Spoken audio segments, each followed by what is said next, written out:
just want to talk about the topic of relationships because no matter what the relationship is, it's a gift from God. I was reading into the story of Jonathan into my Bible study, and if you want to know more of, about the story, then I highly recommend that you read into the Bible or you search it up or you watch a video about it, so you know what the details I'm about to speak about. But I can summarize it here.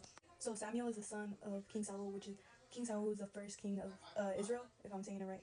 Jonathan grows up knowing that his father wants him to fill the throne. He ends up having a complicated relationship with two men, and if you can guess who the two men are, which is his father, who's very angry, he's insecure, he's selfish, and then he finds himself into another relationship with David. And David is kind-hearted. He knows deep down that David deserves the throne, which is the reason why he has trouble balancing relationships with both of them because they obviously aren't alike. One day David comes up to Jonathan and asks for comfort because he believes that his father Saul is planning to kill him in order for him to get the throne. So Jonathan tests this theory by telling his dad that basically that David's not gonna come to this festival, he's not gonna be there, and his father is just in rage, saying how he would not prefer him for the throne and how he plans to kill him in order for him to have the throne. So when Jonathan hears his father confess about him wanting to kill David, he goes and tells David, and David has no other choice but to flee from there.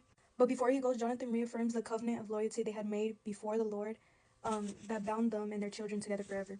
Years later, Jonathan is killed in battle, and David is finally assumes the throne. But he ends up searching for remaining family of Jonathan that he can extend kindness to.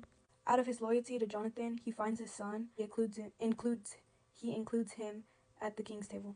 Jonathan is a story of selflessness, loyalty, and love. It brings us to question who is actually our family. Is it people who we are related to by blood, our friends? What makes us family?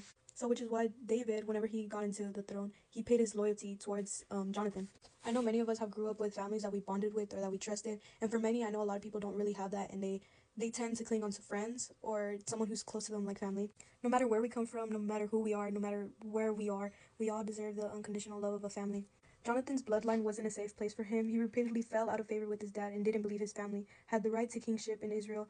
But in the midst of circumstances, he found David a covenant companionship, if I'm saying it right. I don't think I am. He cared for each other, they helped each other, and supported each other through incredible, difficult circumstances, the way that family should.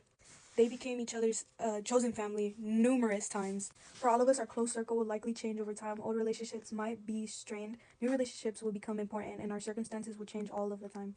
What's important is to look for the people who offer the kind of loyalty and that David and Jonathan had with each other. Incredible things are possible when we rely on people who have our best interest at heart. We too can find people who are selfless and loving and loyal, just as we found David and Jonathan. But we also have to remember that we also have to embody those traits that God has given us. For some of us, our family by birth will always be our rock. But the story of Jonathan is a story that legitimate to, I don't know how to pronounce this word, all of the chosen family that we've built over time in our lifetime.